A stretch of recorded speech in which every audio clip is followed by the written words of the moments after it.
You can also use gizmos.drawArray if you want to.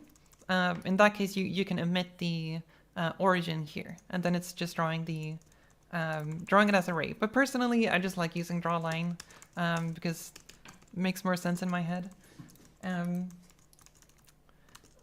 Okay, so now we should have a line drawing along the x-axis. And we do. So now we have this little white line. So this is going to be the direction of our laser. All right, so the assignment was to first use Unity's raycast to trace the scene, detect ray intersections with colliders. So we're going to use raycasts, and then we need to solve the problem of what is the math to effectively bounce a vector. So let's do our raycasts. So raycasts return true or false depending on whether or not they hit something, right? If they return false, they missed. So that means our laser has like shot out into space. So we're going to put our raycast in an if statement. So we're going to do physics.raycast. And the raycast is going to want a ray. So I'm going to change this from, instead of having two vector 2s, I'm going to store this in a ray instead.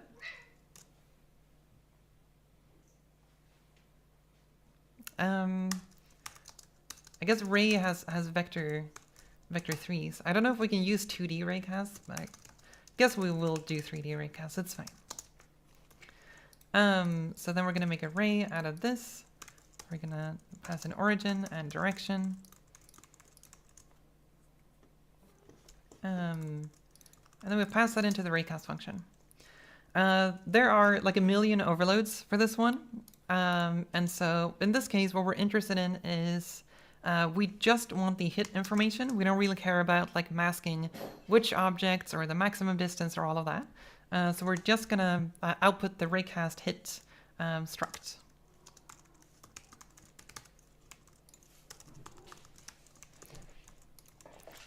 Okay, so now we are raycasting from the position of this object in the direction of the x-axis of this object, and then hit now contains the information about the location that that raycast hit. What?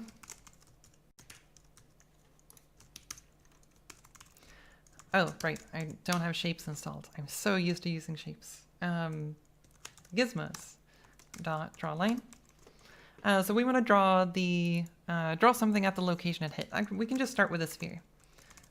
Draw a sphere, and we want to draw it at hit.point. So that's the world space location that it hit. And we'll need to give it a radius, I guess some little radius like that.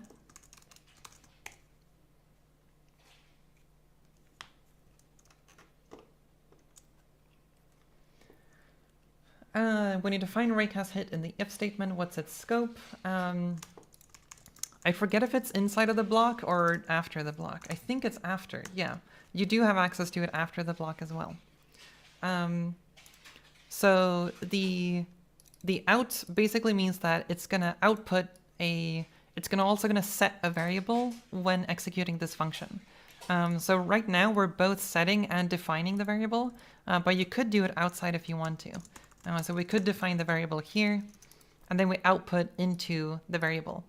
But in this case, I'm just inlining it because I think the code looks a little bit cleaner that way. And so we basically the raycast function populates everything that has an out parameter. So this one is going to get data from the raycast function. It's very useful whenever you want to output more than just one thing. It's commonly used for cases like this, where it returns a Boolean for whether or not it succeeded or failed. And then you get extra information if it succeeded. It's very commonly used for that. Isn't it easier to use gizmos.drawArray? Yep, you can do that if you want. I just prefer not to.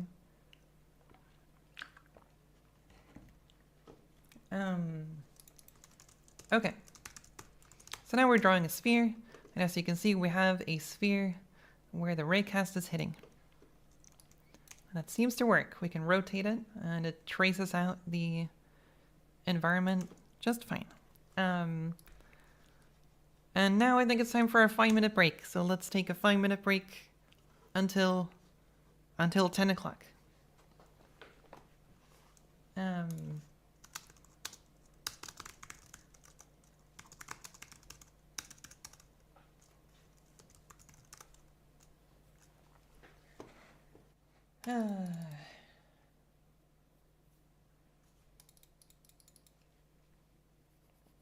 Didn't know you could raycast outside of play mode.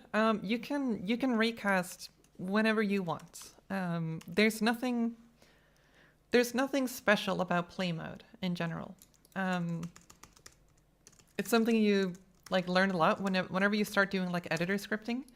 You kind of realize that after a while that everything is just running at all times. It's just that play mode has some extra simulation bits in it.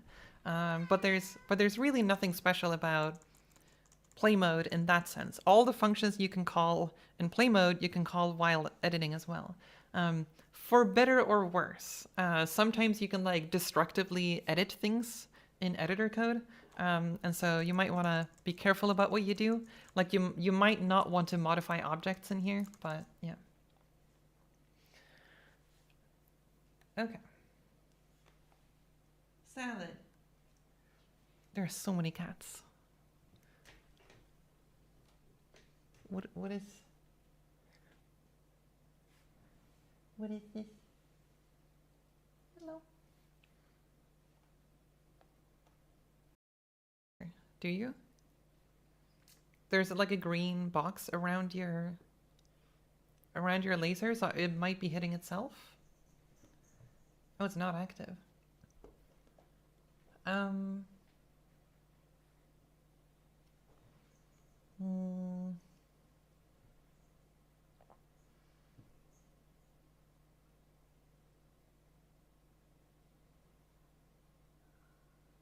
That looks like it should work.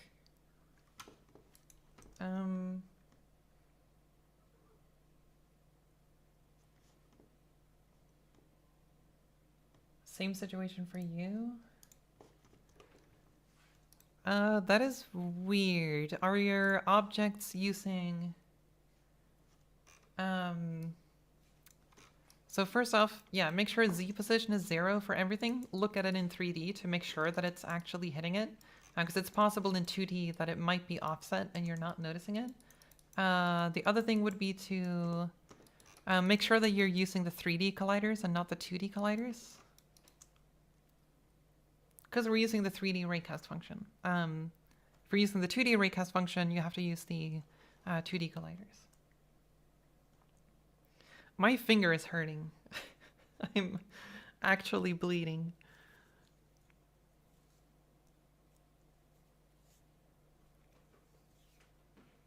All 0 and 3D colliders. That's bizarre.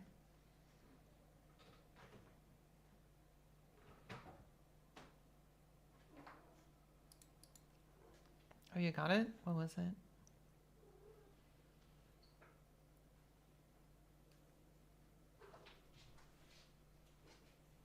Isn't this a very pristine loaf? Look at this loaf. Isn't this one of the loaves you've ever seen?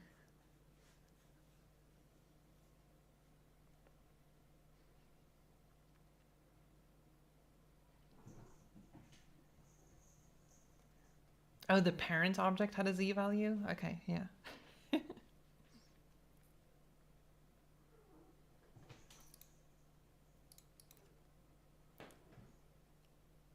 Okay.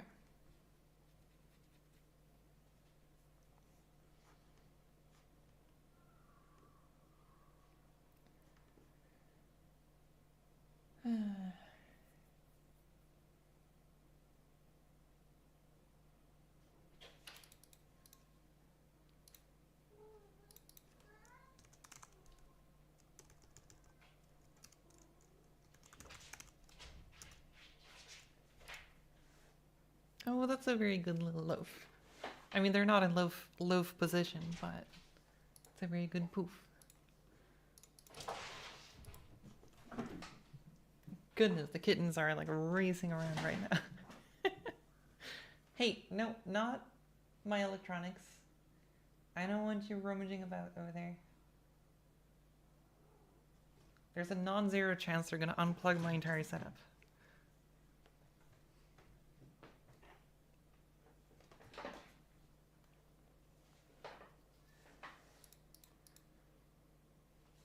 She's literally named Dark Loaf. Nice. Yep. Expect the output to be in this direction, right? So this is kind of the result that we want, the desired reflected vector. So let's call this R, or maybe lowercase, but that looks like a radius. I don't know, maybe we're radical. Let's just do R. Okay.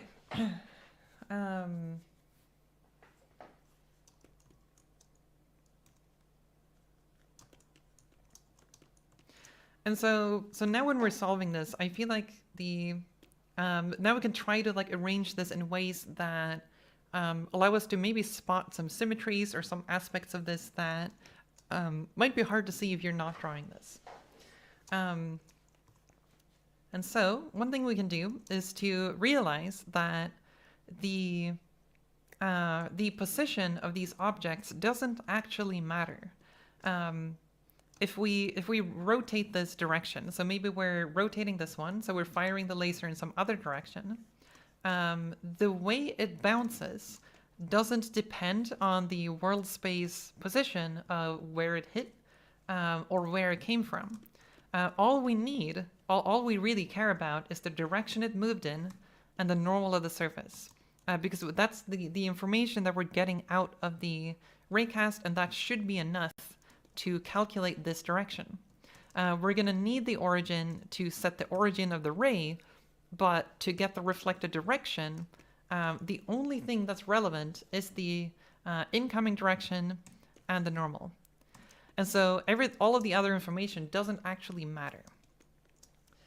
So one thing we can do is then to arrange this a little bit differently, because again, vectors don't really have an origin. Rays have an origin and a direction, but vectors just have, the numbers that they contain, which can be either a direction or a position, but it doesn't contain both. And so if we put this vector here, so this is again the same direction, this is D.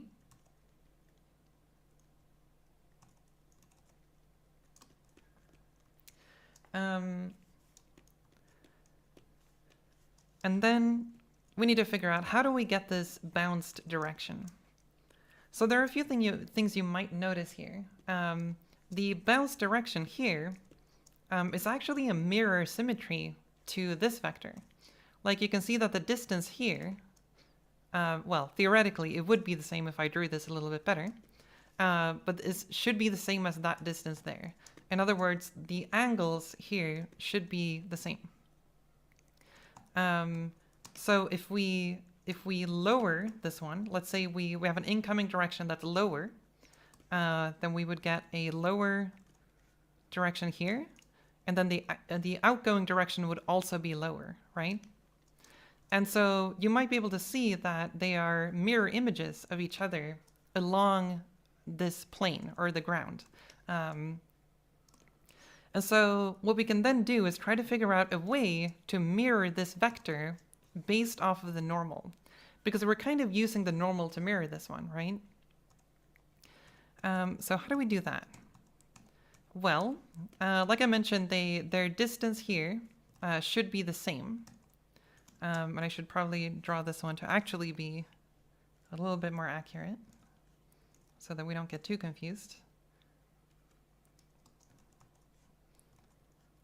I don't know, life is hard. Is that close enough? Okay, and so now we need to figure out what is this distance? And like we talked about before, when we looked at the dot product, we can use the dot product to project against like an infinite line. And so that is called scalar projection. And so if we go back to our yesterday's lecture, so we have scalar projection here. So scalar projection means that, I don't know if this is going to be useful, but let's see, might be a little cluttered. But if we have a normalized vector, in this case A, and then we have a different vector, let's say this one, the scalar projection gives us the perpendicular projection onto the normalized line, and we get the signed distance of this whole line here. So this is the distance we're getting when we're doing scalar projection. And for this like projection interpretation to work, you have to, at least one of them have to be normalized. But both of these are already normalized. This is a direction, it's normalized. This is the normal of the surface, which is usually also normalized as well. And so we can use this projective property to get some more information that we want out of this, right? And so if we do the dot product between the normal and the direction, we're gonna get this distance right here. So we're gonna get this signed distance. Let's call this P for the projected distance.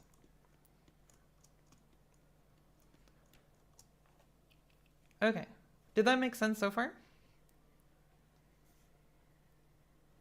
Just want to check.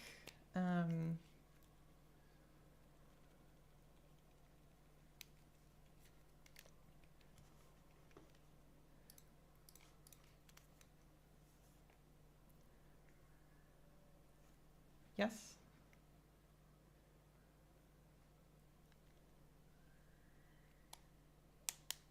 Okay. This one I was confused about since I thought the only one was normalized for scalar projection. At least one has to be normalized. Both of them can be normalized, and then the geometric interpretation of projection still works. The dot product itself is not scalar projection. At least one of the vectors have to be normalized for it to be projecting in the way that we usually interpret it. And so this hat means that it's normalized. Yeah. And so, yes, Carolina got it right. There we go. I don't know how you draw that hat. Or wait, it's that one. Yeah, okay. Didn't you say that if both are normalized, it will fall within the unit circle? Yes, it will. Well, it would be the, if both are normalized, the value will be between -1 to 1. If both are normalized, yeah.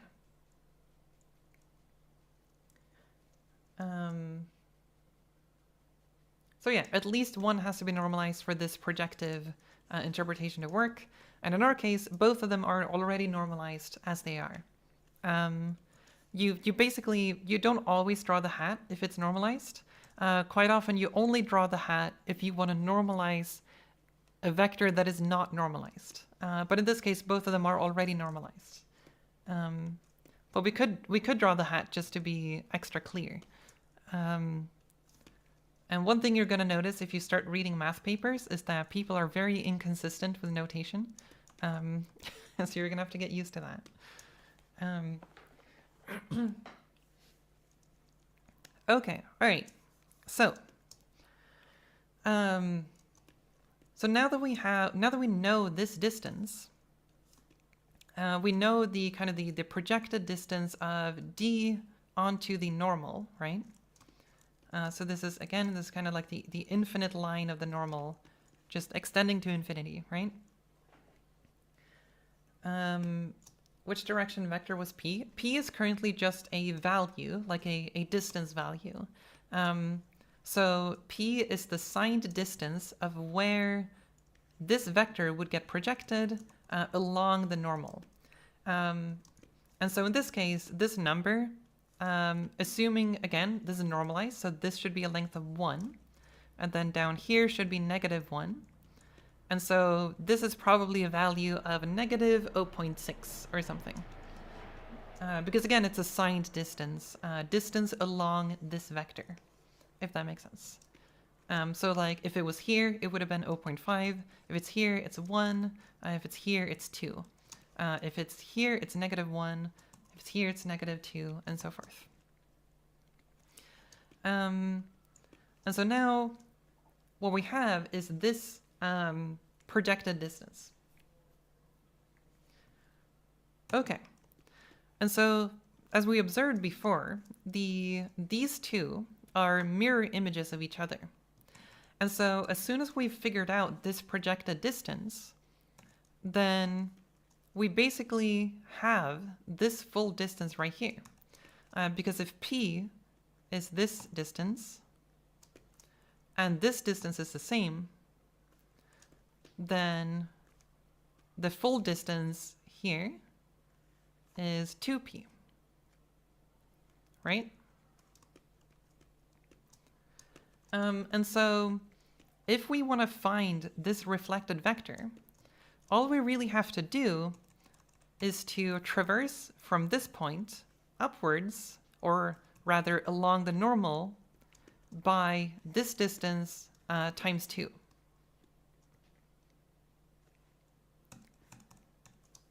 And so now we can basically write our formula. So the reflected vector, I need to organize my desk.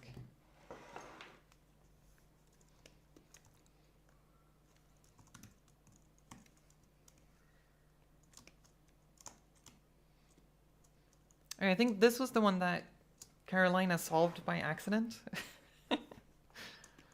which is always fun when you do that. Okay, so now what we want to do is we want to start from the vector here, the distance, or our direction, and then we want to move upwards. So we want to start with our direction as our starting point. And then we want to add the extra displacement here. So from here to here. So now we need to find this vector, right? One thing that is a little bit special about this vector is that this value is going to be negative. Because we're on the opposite side, we're behind the normal.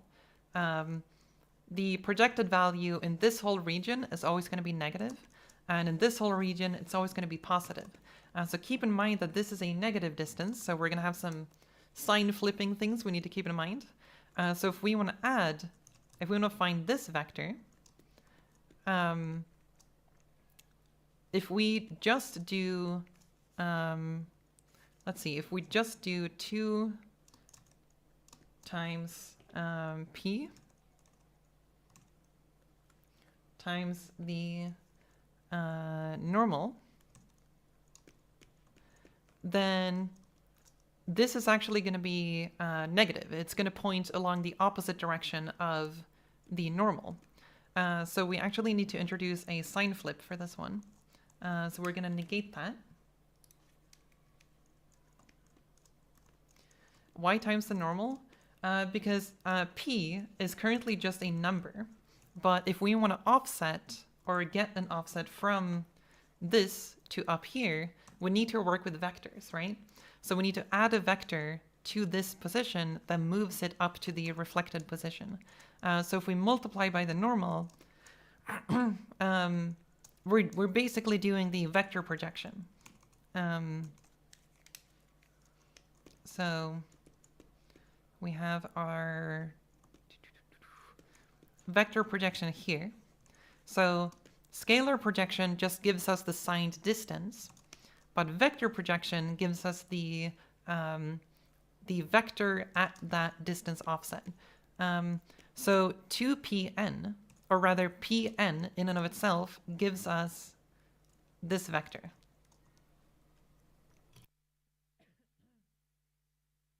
But that vector is pointing in the wrong direction if we want to go from here to here, right? And so we're going to have to negate that. And then we're also going to have to multiply by 2 because we want to move it twice. Like first up there, and then move it up again to hit our reflected position. Why is my marquee an ellipse? That's illegal. There we go.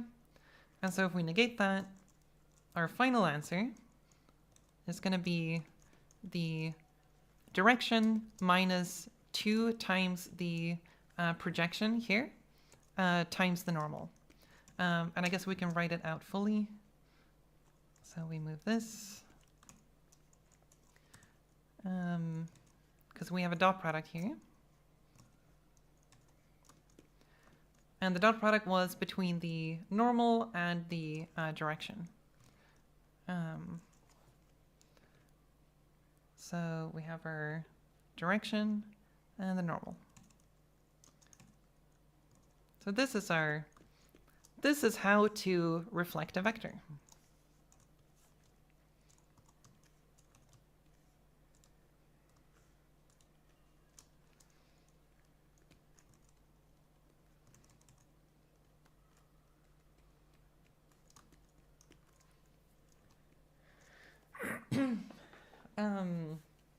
What happens when you multiply a vector? You basically get a vector that's pointing in the same direction, but the length has been multiplied by that number. And if you have a vector with length of 1, the number you multiply it with will be the final length of the vector. We talked about that briefly during the last lecture, but that is kind of the beauty of normalized vectors. If you have a vector in any direction that has a length of 1, if you multiply that by, say, 3, then you're going to get a vector in the same direction that is 3 times as long. So if this is v, then this is v. Well, I guess if this is v, then this is 3 times v. Yeah.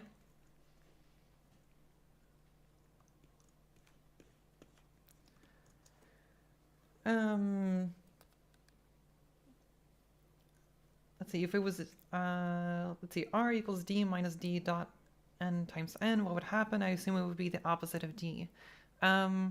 If you omit the 2 here, you will change this offset here, right?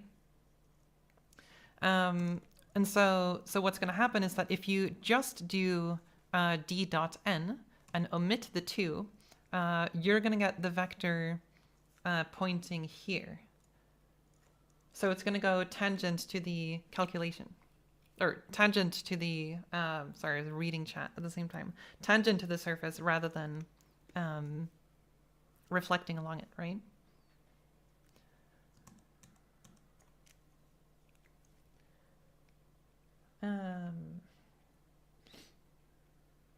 When I checked my answer, I watched a video and he explained the same thing, but I also brought up the division line on the image. Yes, and so this is an alternate way you can write the vector projection.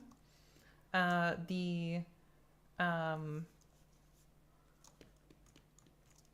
if you have a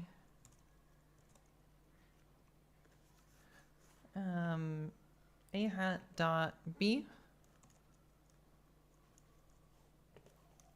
and then multiply that by a. You can actually do this in a different way, which can sometimes be useful if you don't have normalized vectors. You can do a dot b divided by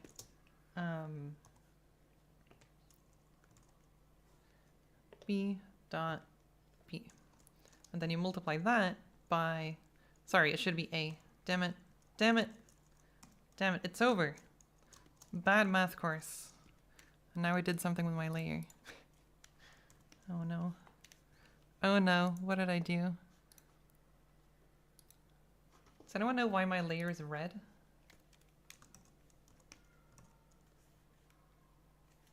Okay, I think I got it.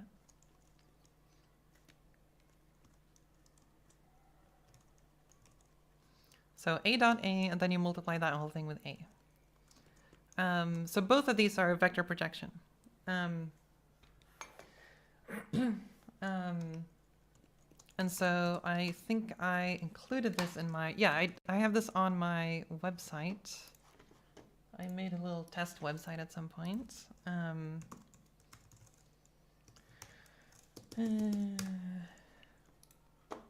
So if you want to learn about the dot products, I made a little website where you can look at scalar projection and whatnot. So here you sort of have this interactive way to see what scalar projection means and how it works. And again, the scalar projection, you can also write that in two different ways. But in this case, where we're doing vector projection, and here we have the formula that I just wrote, right?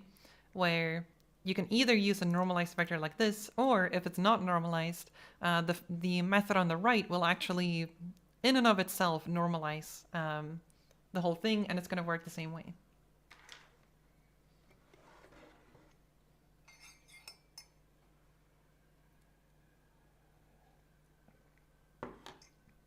Okay. Is the result the same if we dot product the negative of the direction with the normal instead of multiplying with -2? Yes, it's going to be the same results. If you... so if your incoming direction, if you flip it to the other side, I believe the math will basically work out to be something similar, but it'll basically just be a sign flip that works. I forget exactly how the geometric interpretation would work here. But yeah, you can do that if you want to, and it's going to work out to be the same thing.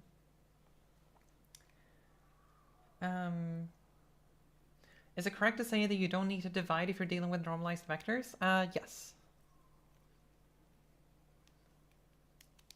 Is this going to be on the test? I don't know if we have tests. Do we have tests? Anyway, we should implement this because we actually haven't checked if I got the math right. And so maybe that's a good idea. So now that we have figured this out, we can go back to our code.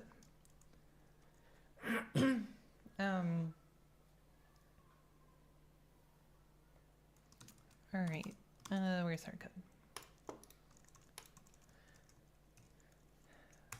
Okay, so when you have functions like this, where we have something that's relatively isolated, like reflection, it can be useful to make a separate function for that. So we're going to do that. So we're going to make a function called reflect. And it's always good to make sure that you're clear with what direction this is in.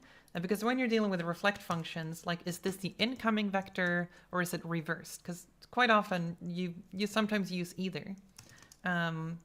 So we're going to call this in direction. And then we need the normal of the surface, right? Excuse me. Okay. You know what? I'm going to call it n. There, because I'm spicy.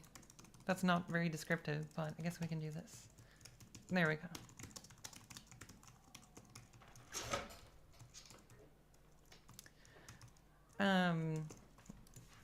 I'm just kidding. Don't document your code.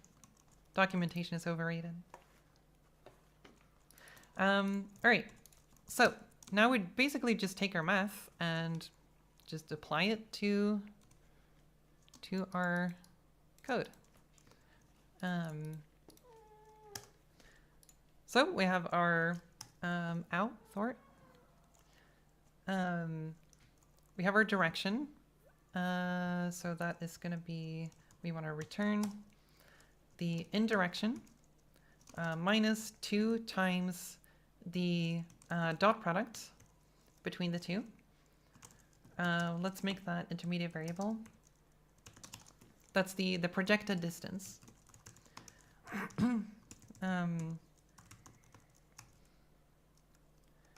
And then we multiplied that by the normal. The projected distance, that is the dot product between the in direction and the normal.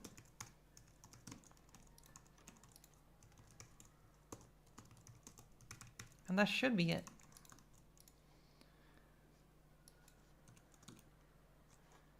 I believe.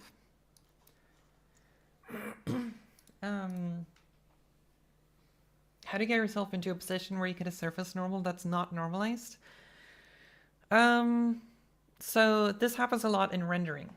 I can explain why during the next break, so remember to ask me.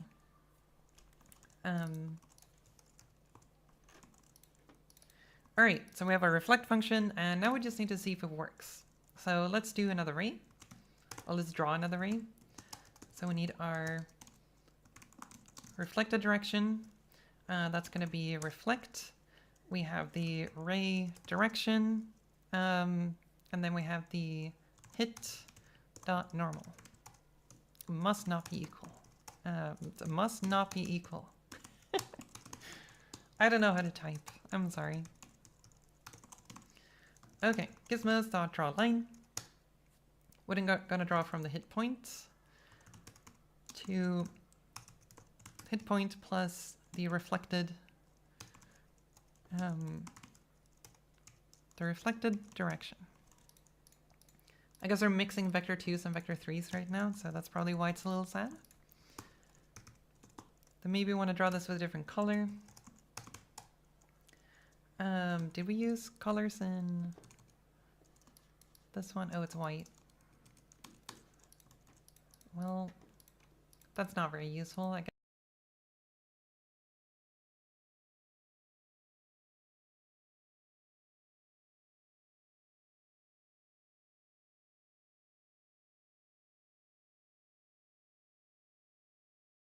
The time, but like the end quiet flows the dawn is my favorite book since I was 16.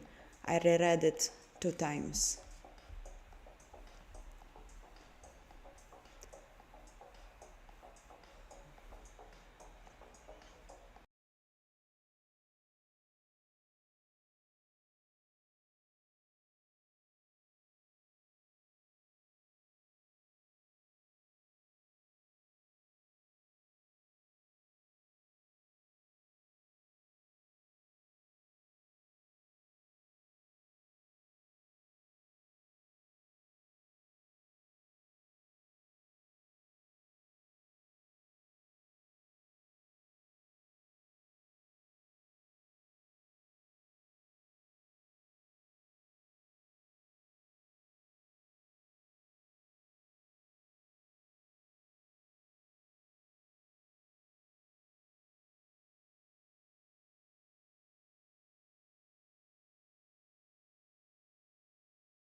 Wcinaj www o smaku kwiatowiśni i sprawdź inne smaki. Wreszcie mogę umyć włosy i twarz. W końcu jest tu pirat, który pachnie.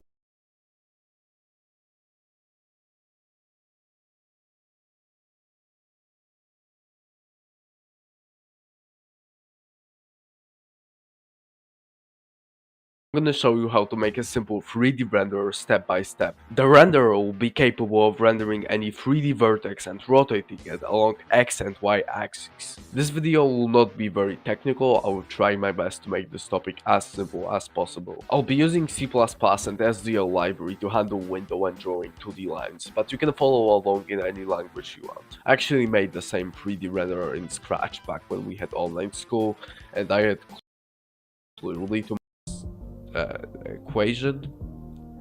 So this equals x divided by FOV plus z.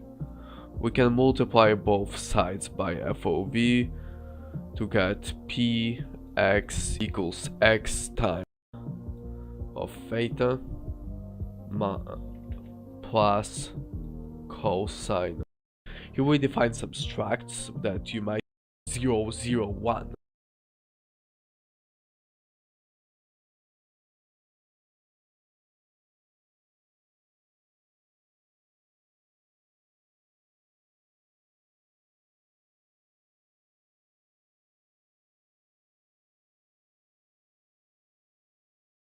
This is our solar system, although not to scale, simulated using OpenGL in C++.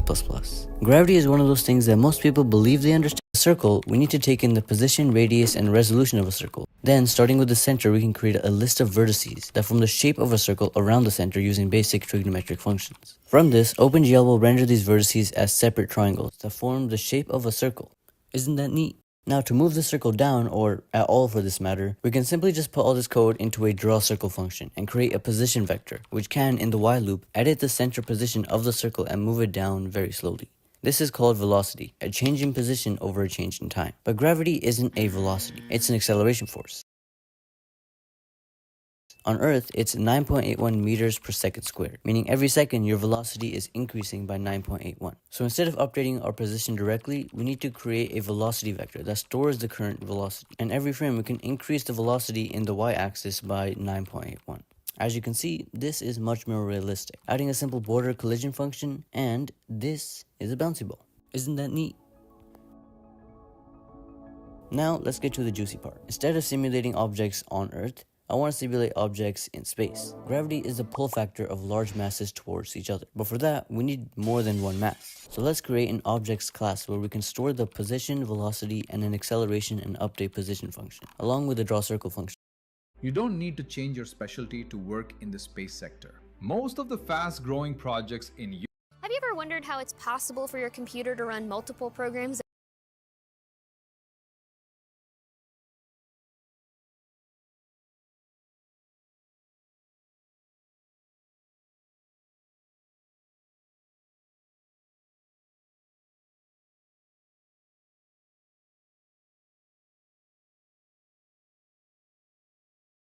At once. Vector processing.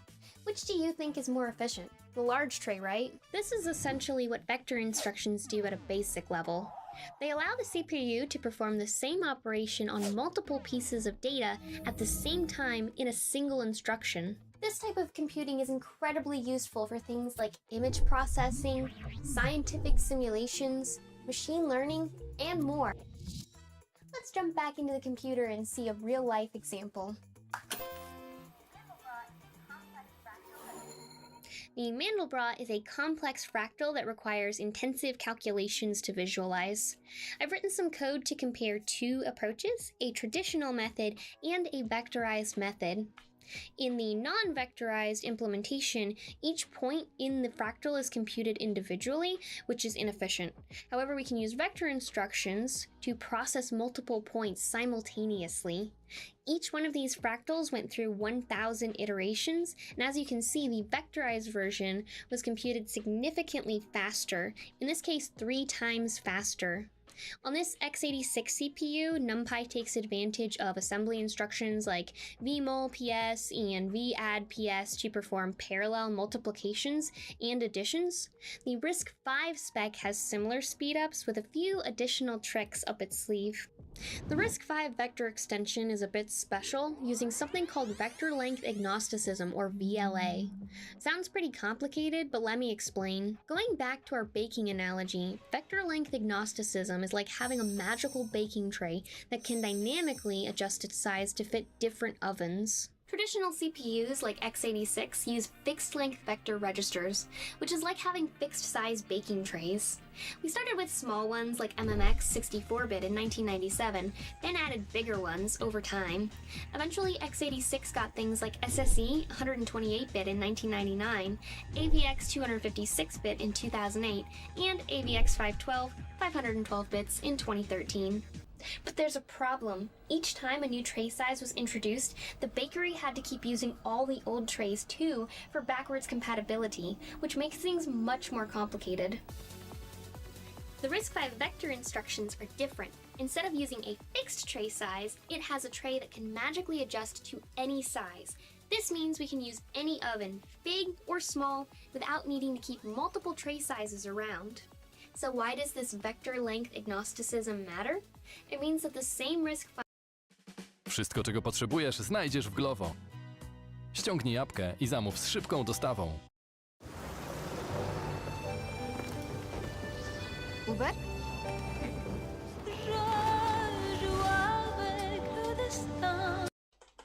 Back in school, I discovered a very simple mathematical formula that I keep thinking about to this day. It goes like this. Imagine the formula out. We're going to be using web technologies today, so let's create a very simple HTML page. I'm going to place a canvas with ID, let's say something like game, and also load a separate script, index.js. Let's open index.js and let's go ahead and literally print this canvas like this. The thing about the IDs of HTML elements is that if they are valid JavaScript variable names, you can just directly use them. You don't have to do this document get element by ID voodoo. So let's open all of this stuff in a browser. And let's open the DevTools. And here we go, here is the canvas. Currently, as you can see, it's rather small. Let's extend it a little bit. Let's actually say that the width is going to be 800 and the height is going to be also 800. So as of right now, it's a little bit bigger. The next thing we need to do, we need to take a 2D context, which will enable us to render on that canvas. Let's bring it into the console as well. And here it is. So let's see if we can actually place something on the screen. So let's actually do fill rect and let's place something at 0, 0 with the size 100 and 100. So as far as I know, it's not going to work. Well, yeah, it's a black rectangle. So let's actually set fill style to something like maybe green. It's rather dark, but this is probably because of the dark reader, which is fine. So let's actually try to set something a little bit brighter. Maybe something like this would be good enough. Yeah. And on top of that, I would like to see maybe the borders of the canvas. So I'm going to fill a grayish color through the entirety of the canvas. It's going to be game, width, and for this one, it's going to be height. There we go, so now I can clearly see the borders. So let's maybe factor out all of these colors into separate constants. This is going to be background. Let's place the background somewhere here. And this is going to be foreground. Let's place it in here.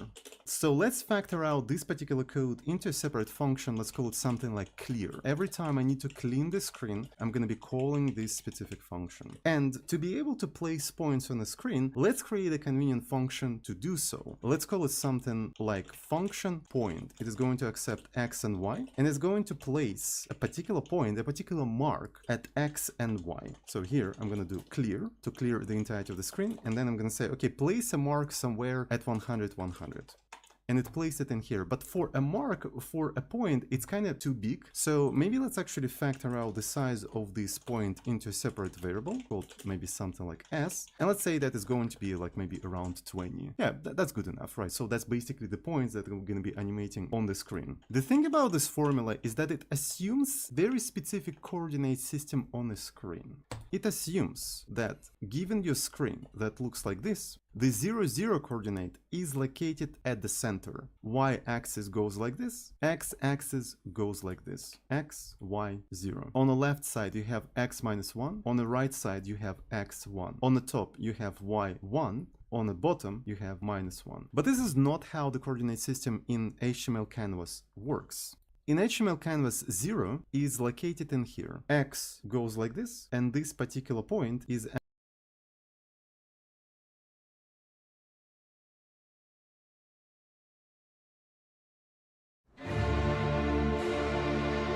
not just about the fear of you, just you, building your app on base 44. In this video, I'm going to be vibe coding with the newly released Cursor 3, which released yesterday from Cursor. And I have to say, I'm pretty impressed. I've had an opportunity to be able to test this out after the launch, and the UI improvements and the design improvements that they have made with this update are actually quite impressive. But I want to talk about Cursor as a whole, and a lot of people since this new update have been asking me, they've been saying, hey, is Cursor better than Claude Code? Should I switch? I'm going to be covering all of that in this video. I'm also going to be showing you what is new with Cursor 3, and let's just kind of jump right into it. I do have a like goal of 200 likes on this video, so if you guys haven't already liked the video and subscribed, make sure you do so. But let's get into it. So the first thing that I think is really cool is their new design tool. So you can click this little toggle over here, and as you guys know, you can have a browser open inside of Cursor, okay? So what I'm going to do here is I'm going to use this, right? And I'm going to select the logo. I want you to do an in-depth review of the SVG logo for Vibecoding here, and I want you to update it. I am not a fan of this SVG logo. So I'll just see what it can do, but I basically just pass that in, right?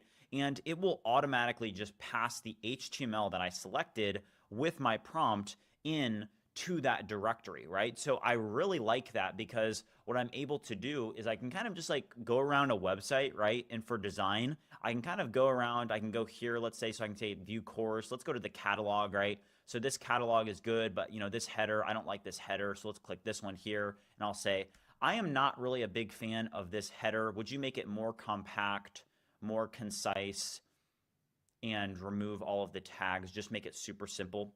So, you know, it's a very simple prompt here. This one, it did queue it here, so it's down here. But you can see here now it's asking me, you know, the basic cursor questions, which is pretty nice. Hey, what style do you want to go? So let's just make it clean and geometric. Should the new logo keep the draw on animation? Yes, keep the animated draw on effect. So I'll do continue. We'll see what it produces. But, you know, this is nice for design. I will say, being able to have the browser open in this new interface where with the old editor, you still have access to the old cursor editor if you do want to do that editor, but I do want to show you the improvement that I see with this update is that previously they had the ability to, like, this was the old user interface, right? So you had the file structure here, you could close this, and then, for example, you could open a browser here, and let's just like go back to that project that we're working on, Vibecoding, and we can open this up, right? And here is what it looked like. So you had the agent window here, you could manage your agents. But then there's other things where, for example, if you wanted to open a terminal, you could, right? So you can open a terminal, but the problem is like the terminals are down here, right? Like you can open the terminals. This is the terminal interface. You can manage your terminals here. This has been completely redesigned in the new Cursor 3 update, and I have to say it's pretty impressive. So if you want to manage terminals in Cursor now, all you have to do is there's a button for it up here, and this is the new terminal interface for managing terminals inside of Cursor. So you can see here that you can open up the terminals, and it's in this like its own frame. So rather than it being like jammed down there like it is out of the box in Visual Studio Code, now they've kind of implemented a better design so that people can just manage all of their terminal interfaces, because I think they know that, hey, to some extent, people do like just being able to launch like Claude Code, for example. Like I could launch Claude, and this is pretty good, I have to say. Like, this is impressive.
Hello, let's continue making a 3D graphics engine. And for this video, we're going to start with the code and create these normals, like an open box. But let's put that back. Wireframe objects are very useful for debugging and seeing what's going on behind the scenes, but they don't really reflect a realistic solid body object in 2D space. So let's look at filling in the triangles now. And I'm going to cheat a little bit here, because the console game engine has a routine called fill triangle. So I'm going to change our draw triangle to simply fill triangle. And let's take a look.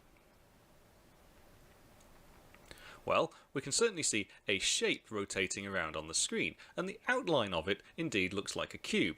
But because there's no sufficient shading going on the sides of the cube, our brains simply can't interpret what we're looking at. So we need to add a source of illumination. And I'm only going to bother illuminating the triangle if we can see it, because the more calculations that we're adding, the more expensive it's becoming to draw triangles. Now, the type of light I'm going to add is the most simplest form of lighting. It's a single direction light, and this sort of light doesn't exist anywhere in the real world. It assumes that all of the rays of light are coming in from a single direction, not a single point. So I've created a vector of 3D here, indicating the direction the 0 and 1.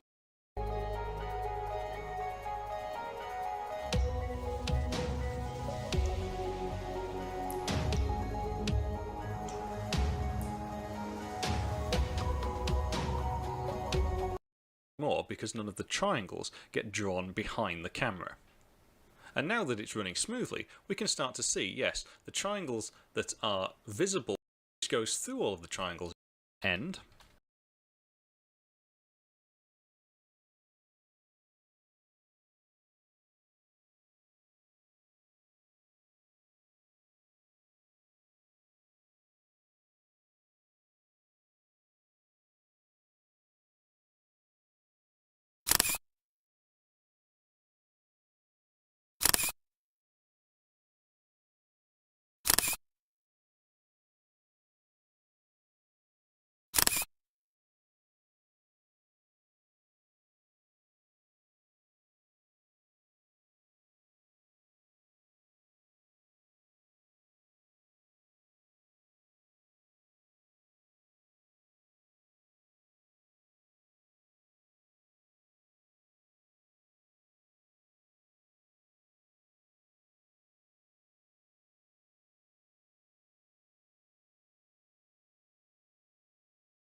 My work is easy because I use ClickUp. Here's how I keep track of all my tasks.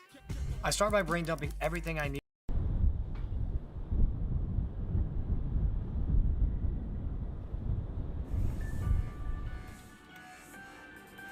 Product unveiling blinders. Talk about point number 7 coming up in the next hour. It is a date. Blinders. Next big product unveiling is set for September 7th, according to Bloomberg sources. Details on a new Blinder 3.0. We will see.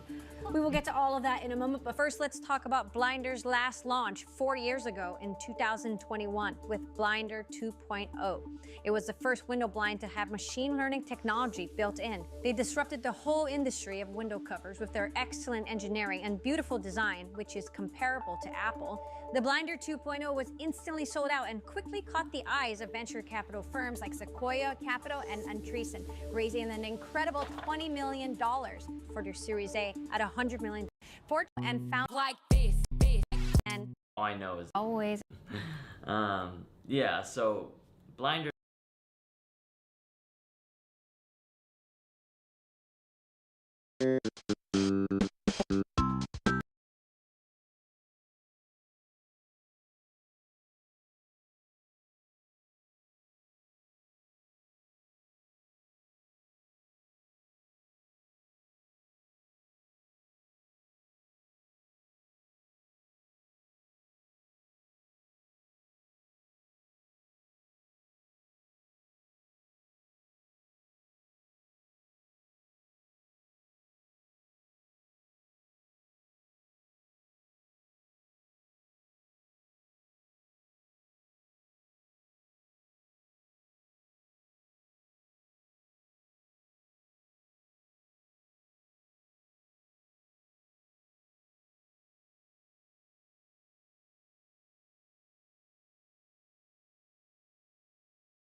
Europe wants technological independence and autonomy, and to achieve it, it needs a new generation of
Someone once said that being a stranger in a strange land is a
Bye.